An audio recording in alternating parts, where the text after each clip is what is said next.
de parler de la part de celui qui nous avait créés et de celui qui détient le souffle de vie, celui qui veut que nous puissions continuer dans la course, c'est-à-dire être comptés parmi les vivants. Bien-aimés, nous vous saluons tous dans le nom merveilleux de notre Seigneur Jésus-Christ de Nazareth. Bien-aimés dans le Seigneur, aujourd'hui c'est un grand jour. Un grand jour, il a plu à notre Seigneur de nous accorder un thème, et ce thème est tellement important, c'est un thème, bien-aimé, qui va nous permettre à découvrir la puissance, la démonstration, le pouvoir de Dieu. Ce thème, bien-aimé, incarne la gloire même de Dieu. Et ce thème s'intitule « La fidélité de Dieu ». La fidélité de Dieu, bien-aimé, nous l'avons tiré dans le livre de Daniel, chapitre 3, du premier verset jusqu'au 30e verset. Ce thème, bien-aimé, va nous ouvrir l'œil, va nous permettre de découvrir comment opère le Seigneur, comment opère notre Dieu, qu'est-ce que notre Dieu veut pour qu'il puisse, qu'est-ce qui a stimulé à notre Dieu pour qu'à son tour il puisse éclater sa gloire. Ceci étant, nous ne voulons pas tirer à longueur, bien-aimés. Je voudrais tout simplement saluer les serviteurs, servantes de Dieu de partout au monde. Partout où vous êtes, recevez mes salutations, les salutations qui viennent de l'apôtre, l'esclave de Jésus-Christ Nazareth, apôtre Papa Chabani, depuis le Canada. Bien-aimés dans le Seigneur, je viens saluer l'église, mes enfants de l'église Joël et Ministrie, les filles, femmes, hommes et toutes catégories, recevez les salutations de votre papa qui vous vient du Canada. Et au finish, je viens saluer mon épouse, celle qui fait partie de la mission que le Seigneur nous avait confiée. Soyez bénis, extrêmement bénis, mon épouse, là où vous êtes. Bien-aimés, avant de commencer, comme d'habitude, je voudrais d'abord commencer par implorer la grâce de Dieu. Je voudrais d'abord commencer par implorer la grâce de Dieu, bien-aimé, c'est-à-dire prier ne fût-ce que pour une minute. Je vous demande de nous incliner pour une minute et nous allons adresser une parole à notre Seigneur. Père Céleste, tu es Dieu, tu resteras Dieu. Toi, le Dieu qui a marché avec Abraham, le Dieu de Jacob, le Dieu de Moïse, le Dieu d'Isaac, le Dieu tout-puissant, celui qui s'appelle Je suis. Je viens te rendre les actions de grâce ce jour. Accorde tes bienfaits, accorde ton amour infini. Laisse, ô Dieu, que cette journée nous soit agréable. Laisse, ô Dieu, que ton nom seul soit glorifié au travers de la vie, nos vies, Seigneur Jésus. Seigneur, ma prière est que maintenant que j'ouvre ma bouche pour parler à ton peuple, remplis-moi d'une onction particulière qui vient de toi. Que je sois revêtu d'une puissance inédite. Seigneur, lorsque je vais parler, que tes enfants qui sont éparpillés ça et là puissent recevoir ce message avec puissance, autorité. Et que ce qui hier a été compliqué ou encore difficile, ils puissent, Seigneur Jésus, trouver solution à leurs problèmes. Père, je te prie, au travers du Saint-Esprit, que ton sang nous couvre, nous rend invisibles et que nous soyons invisibles contre les attaques du diable. Que rien ne puisse nous empêcher, rien ne puisse voler, papa, l'onction, ni l'intelligence, ni la cohésion, la cohérence, Seigneur, de ce qui sortira de notre bouche. Sois élevé à jamais, parce que tu es Dieu et tu règnes au milieu des cieux, dans les noms puissants de ton Fils Jésus, j'en suis prié et je dis merci Seigneur Jésus. Nous disons merci Seigneur Jésus-Christ bien-aimé pour ce moment agréable, ce moment fort où nous voulons parler de la part de notre Seigneur Jésus. Bien-aimé dans le Seigneur, comme je vous ai dit au début, que le Seigneur nous a donné un thème, et ce thème est tellement important, un thème de grande puissance, qui s'intitule la fidélité de Dieu. Et je vous ai aussi parlé, je vous ai aussi dit que ce thème a été tiré dans le livre de Daniel, chapitre 3, premier verset, du premier verset jusqu'au 30e verset. Et nous voulons, bien-aimés dans le Seigneur, entrer dans ce vif message pour vous parler de ce que le Seigneur peut faire dans notre vie. Avant toute chose, bien-aimés, je devrais vous dire, appelez-vous les uns les autres, soyez nombreux et nombreuses pour suivre ce message. Ce message qui va faire tomber les écailles, un message qui va nous permettre à parler correctement de la part de Dieu et que ce qui nous attend puisse être saisi de la gloire, de la puissance du Très-Haut. Et nous remercions le Seigneur pour ce temps agréable, bien-aimés. Bien-aimés, ce message, comme je vous ai dit, le thème s'intitule la fidélité de Dieu. Et c'est tiré dans les chapitres dans le livre de Daniel, le chapitre 3, au premier verset jusqu'au 30e verset. Je cite le premier verset, il est dit ceci. Le roi Nabuchodonosor fit une statue d'or haute de 60 coudées et large de 6 coudées. Il adressait dans la ville d'Iran, dans la province de Babylone. Chapitre 2, le roi Nabuchodonosor fit convoquer les satrapes, les intendants et les gouverneurs, les grands juges, les trésoriers, les jurisconsultes, les juges et tous les magistrats de la province pour qu'ils se rendent à la dédicace de la statue qu'avait élevée le roi Nabuchodonosor. Chapitre 3, verset 3, pardon, il est dit ceci.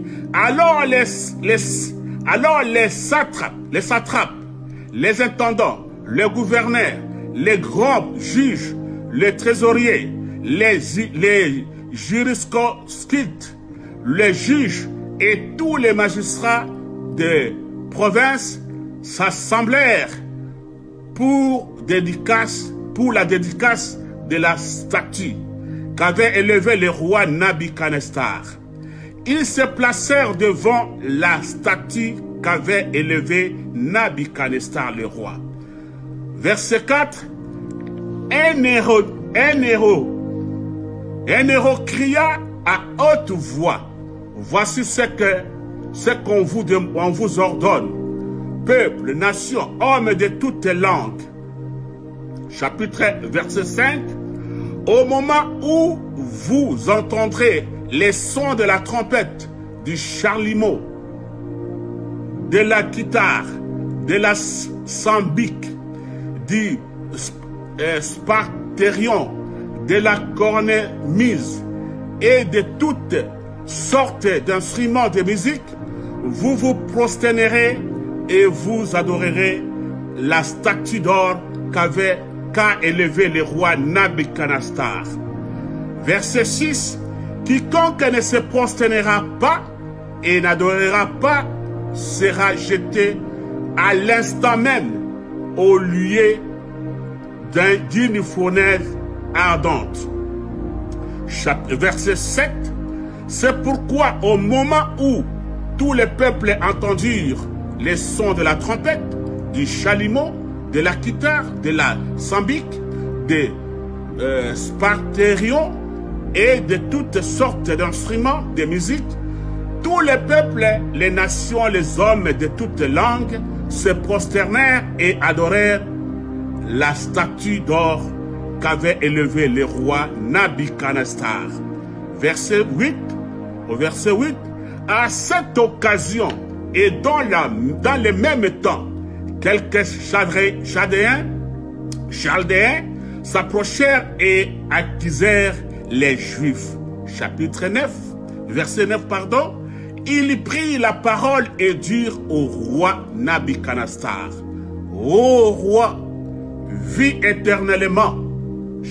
Verset 10, tu as donné un ordre d'après lequel tous ceux qui entendraient les sons de la trompette, du chalumeau, de la guitare, de la chambique, du sparterion, de la cornemuse et de toutes sortes d'instruments devraient se prosterner et adorer la statue d'or.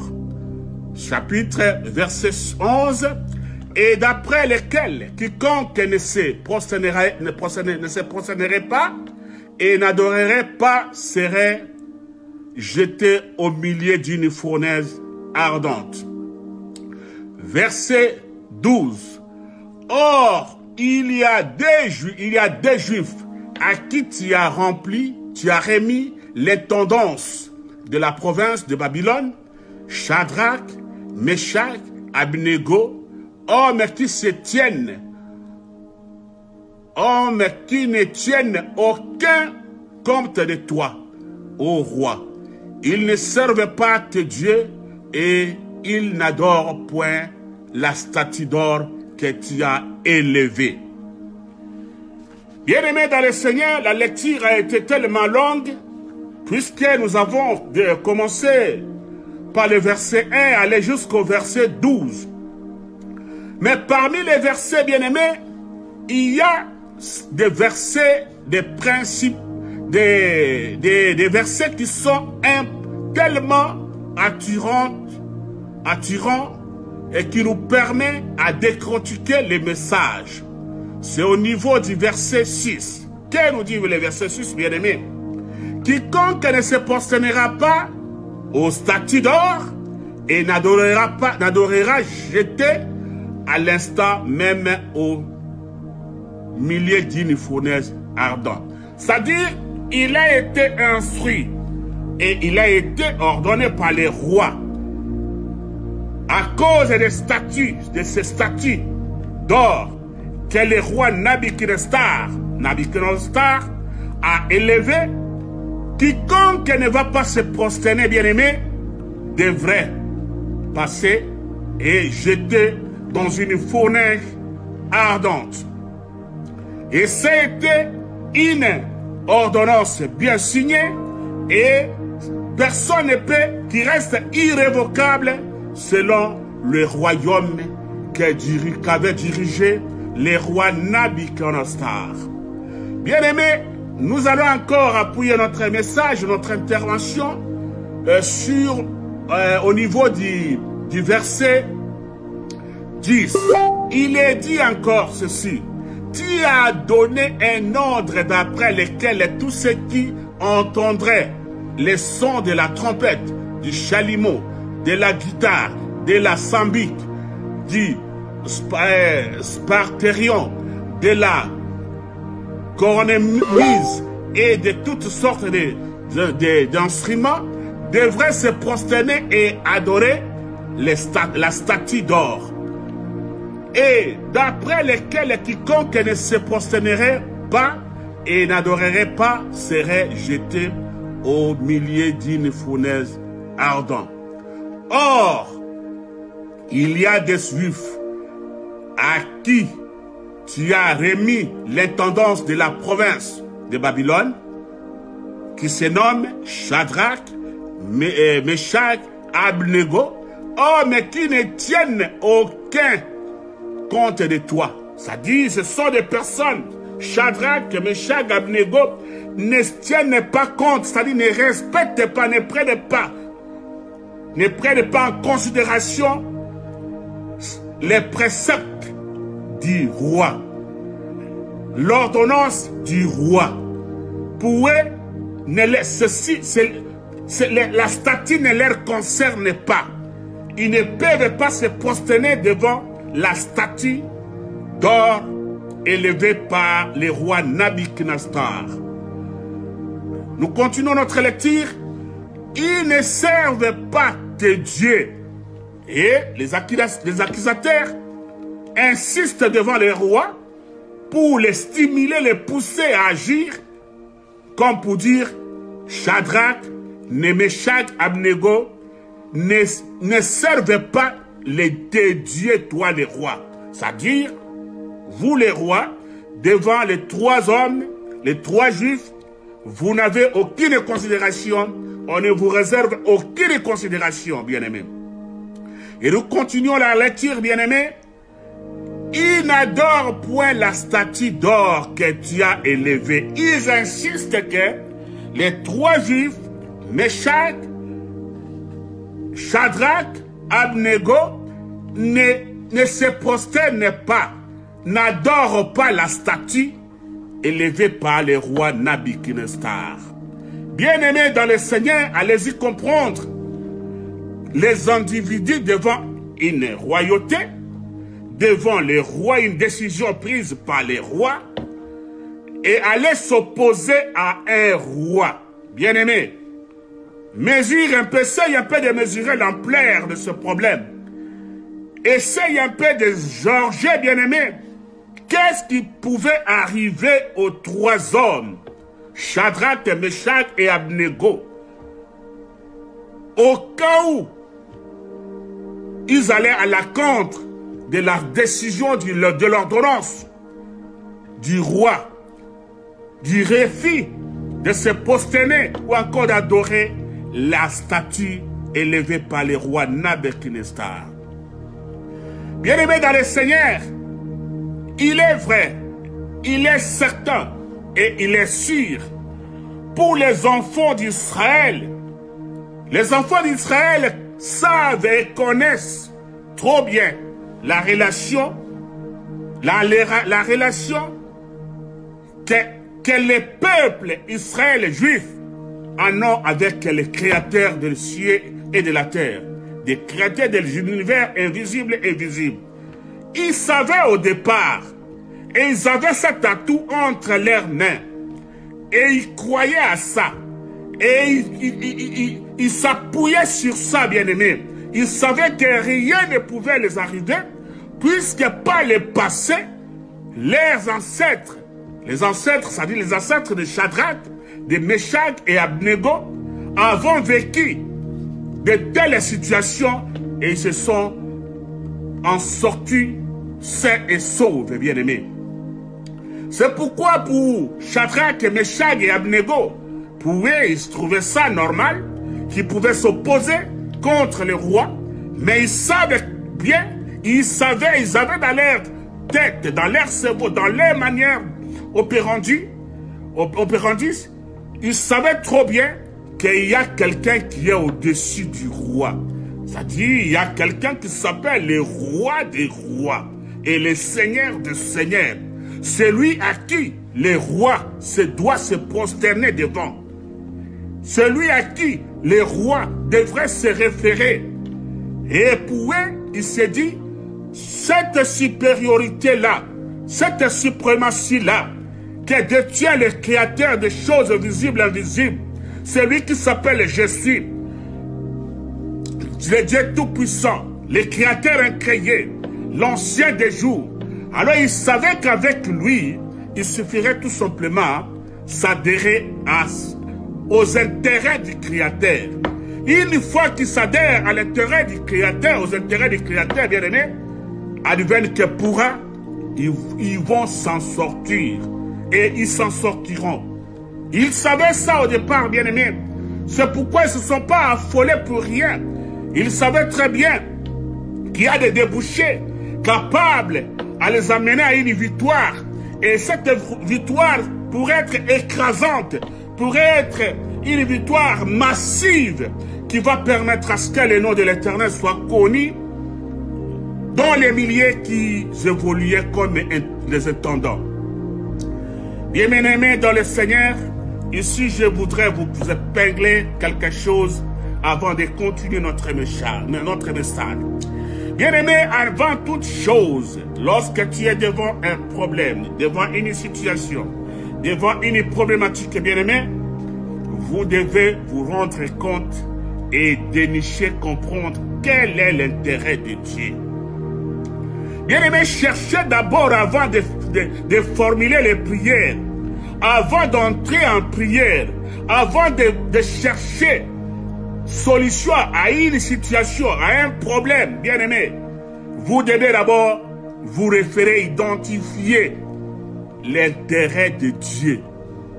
Bien-aimé, dans tout ce que vous pouvez faire, s'il n'y a pas l'intérêt de Dieu, même si tu es Superman, même si tu es super, je ne sais pas comment on t'appelle, bien-aimé, vous n'allez pas vous en sortir. Vous n'allez pas vous en sortir.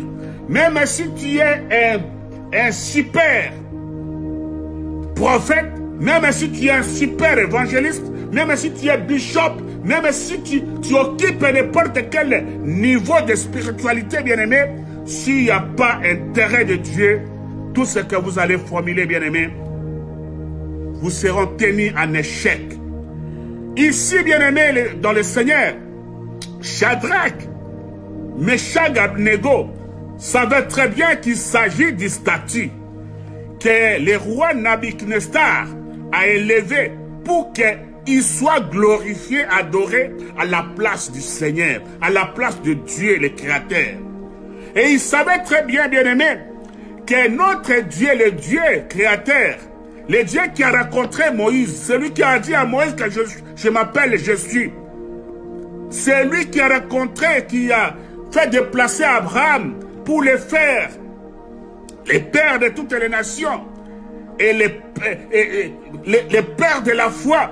Bien-aimé, ce Dieu-là ne veut pas partager, n'aime pas partager ta gloire avec qui que ce soit, avec n'importe quel Dieu. Meshach, Abednego, Shadrach les savaient au départ. Et c'est ce qui a fortifié leur positionnement. Bien-aimés, nous devons éviter les chrétiens, les serviteurs de Dieu, n'importe quelle catégorie, bishop, n'importe quelle position vous occupez, bien-aimé intercesseur, même si tu es quelqu'un, je ne sais quoi, bien-aimé, de vivre les chauds, les chauds et les froids.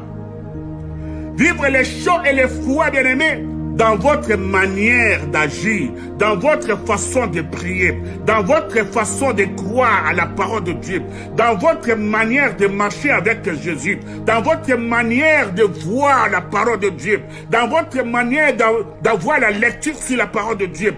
Bien-aimé, il ne faut pas vivre les chauds et les froids. Lorsque tu vis les chauds et les froids, bien-aimé, dans votre vie spirituelle, rien ne va marcher. Tu peux commencer une chose et au lendemain et après quelques jours, les jours de les prochaines jours, les prochaines heures, tu peux être à côté de la plaque. Au lieu d'agir conformément à la parole de Dieu, tu vas aller outre mesure contre la parole de Dieu, ou encore agir selon la manière du monde. Et tu arriveras même, tu pourras même, bien-aimé, tromper le peuple de Dieu, comme pour dire que tu es en train d'agir selon le Seigneur, que le Seigneur, cette inspiration vous vient du Seigneur. Et pourtant, ce sont des fabrications que toi-même, tu veux te faire voir et tu veux te faire impressionner ou encore persuader, bien-aimé, les gens pour que les gens croient toujours à toi comme Nabuchodonosor le roi. Bien-aimé dans le Seigneur, il faut identifier les principes obligatoires qui permettent au Seigneur d'agir dans toutes nos demandes. Puisqu'il y a des principes obligatoires, bien-aimés, il y a aussi les principes complémentaires. Les principes complémentaires ne peuvent pas pousser le Seigneur à agir. ipso facto, bien-aimé, n'y peut pas. Mais si tu veux que le Seigneur puisse agir de manière vite et trop vite même, bien-aimé, il faut vous appuyer aux principes obligatoires. Les principes obligatoires veut tout simplement dire, bien-aimé, ça dit les intérêts de Dieu. Les intérêts que le Seigneur n'aime pas partager avec d'autres dieux. C'est cela que vous allez vous appuyer. C'est de là que vous allez tirer votre puissance, votre pouvoir par rapport à ce que vous voulez exercer dans l'œuvre de Dieu, bien-aimé. Les principes complémentaires, bien-aimé, ça peut être votre demande que vous formulez. Ça peut être tout ce dont nous voyons ici. Donne-moi une maison, donne-moi les enfants, donne-moi. Ça, ce sont les principes complémentaires qui s'agit tout simplement, qui vous intéresse, vous l'individu, qui formule la prière auprès du Seigneur, bien-aimé. C'est de cette manière-là qu'il faut procéder avec le Seigneur. Et si tu ne procèdes pas de manière correcte ou encore de manière claire avec le Seigneur bien-aimé, vous risquerez de vous créer des zones d'ombre ou encore des choses qui ne vont pas avancer et vous permettre d'obtenir, à atteindre l'objectif bien-aimé. Bien-aimé, dans ces messages, les messages que nous venons de lire du livre de Daniel, chapitre 3, du premier verset jusqu'au 12, c'est de là où nous nous sommes focalisés. Bien-aimés, le Seigneur n'a pas agi. Comprenez-moi très bien, bien-aimés. Tenez, le Seigneur n'a pas agi à cause de la prière, ou encore suite de la prière de Shadrach, Meshach et Abednego. Mais le Seigneur a agi pour démontrer combien il est puissant, pour démontrer combien il est au-dessus des rois, pour démontrer qu'il n'est pas une statue qu'on doit élever, mais il est le créateur, même de celui-là qui a imaginé comment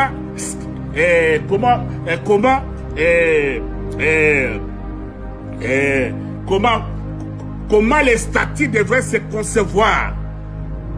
C'est de cette manière-là, bien-aimé. C'est de cette manière-là. Alors, le Seigneur n'a pas agi à cause de Shadrach, n'a pas agi à cause de Meshach, n'a pas agi à cause d'Abednego, mais le Seigneur a agi pour démontrer sa puissance, pour démontrer son autorité et faire comprendre au roi que lui est au-dessus de tous les rois. Que c'est lui qui a permis que les rois puissent régner dans cette partie de terre. C'est cela, bien-aimé.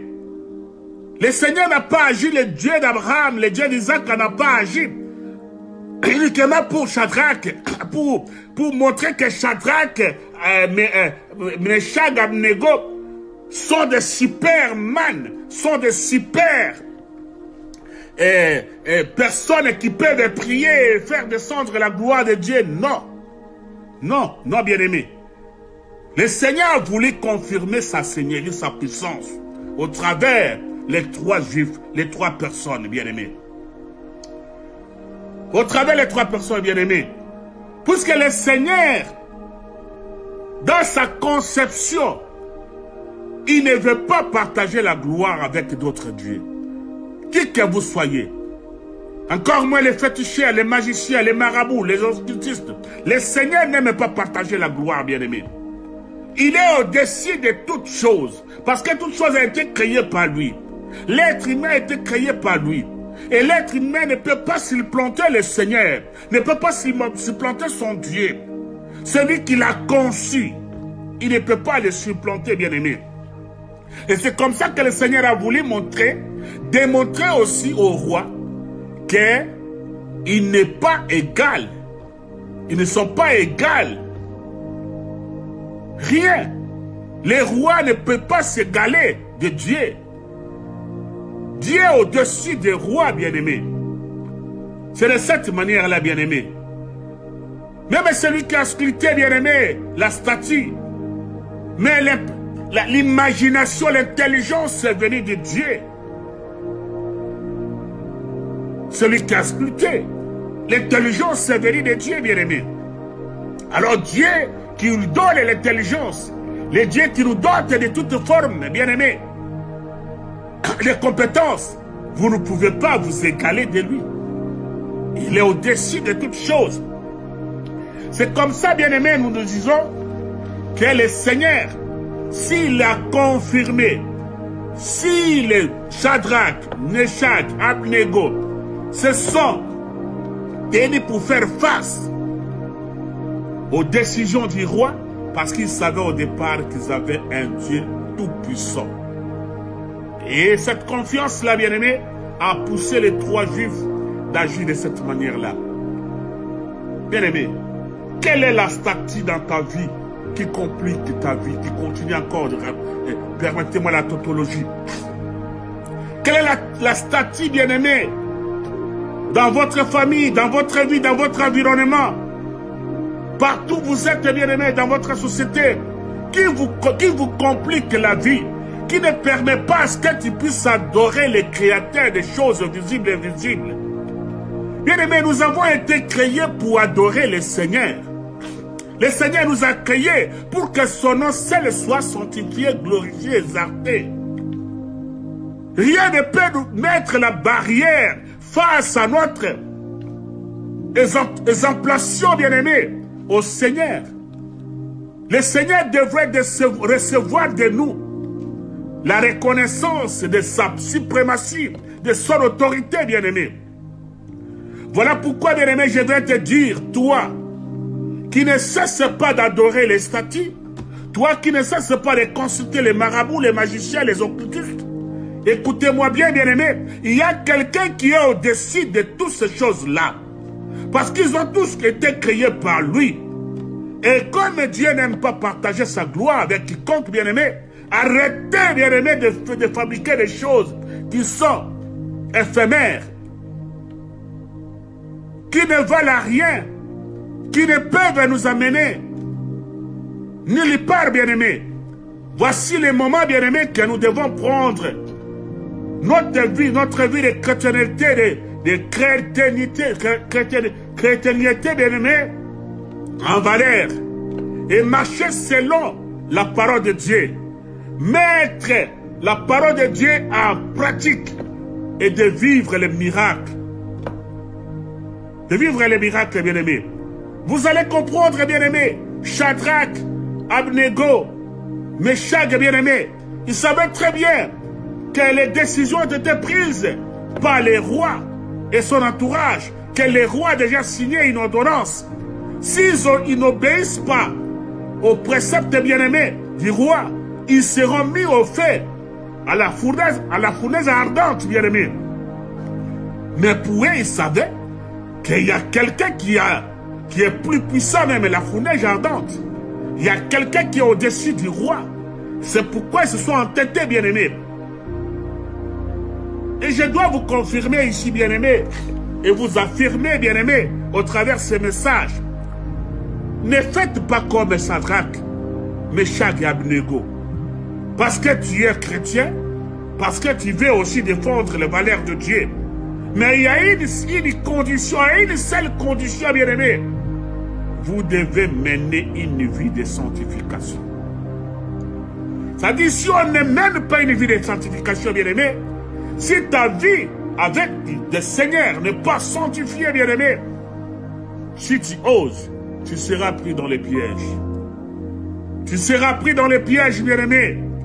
Avant d'initier quelque chose, avant d'initier n'importe quelle action, bien-aimé, vous devez au préalable vivre une vie de sanctification vis-à-vis de la parole de Dieu. Vivre une vie de sanctification vis-à-vis de votre Seigneur, de votre Dieu.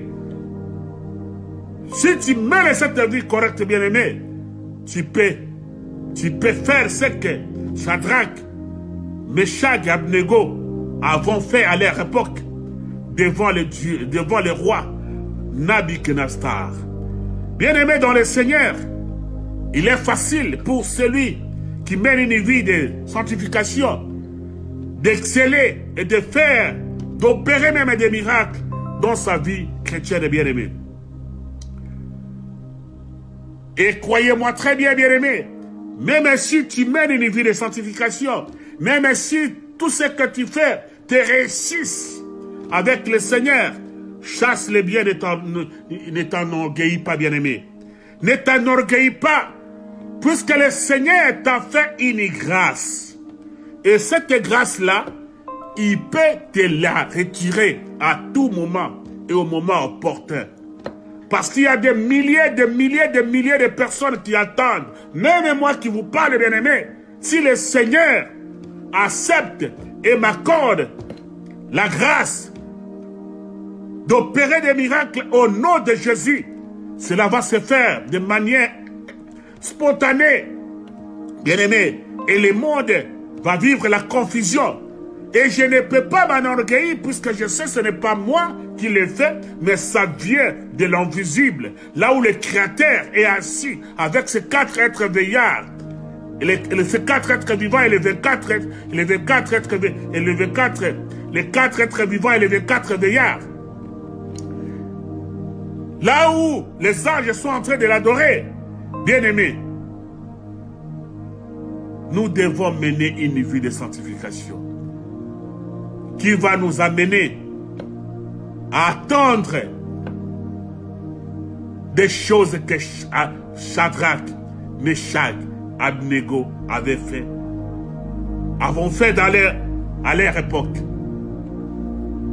Ce ne sont pas des extraterrestres, bien-aimés. Ce sont des personnes comme toi et moi qui ont vécu, qui ont respecté, qui ont expérimenté la parole de Dieu. Et ils en ont réussi. Ils en ont réussi, bien-aimés. Vous comprendrez avec moi, lorsque nous allons continuer notre thème de fidélité de Dieu, vous allez comprendre, bien-aimés, que notre Dieu est puissant, que notre Dieu est merveilleux, que notre Dieu adore ce qu'il honore, pardon, s'il vous plaît, honore ce qu'il honore et ne déçoit jamais ceux qui viennent vers lui. Soyez bien-aimés, remplis d'une onction particulière. Soyez bien-aimés, remplis de toute la suffisance de la parole de Dieu. Cette parole qui est sortie, bien-aimés, c'est le Seigneur qui a pris, que vous puissiez la recevoir. Soyez tous bénis partout où vous êtes, dans le nom merveilleux de notre Seigneur Jésus. Et la suite, c'est pour le mercredi prochain. Appelez-vous, soyez branchés et suivez-nous au grain. Et vous ne serez pas déçus, bien-aimés.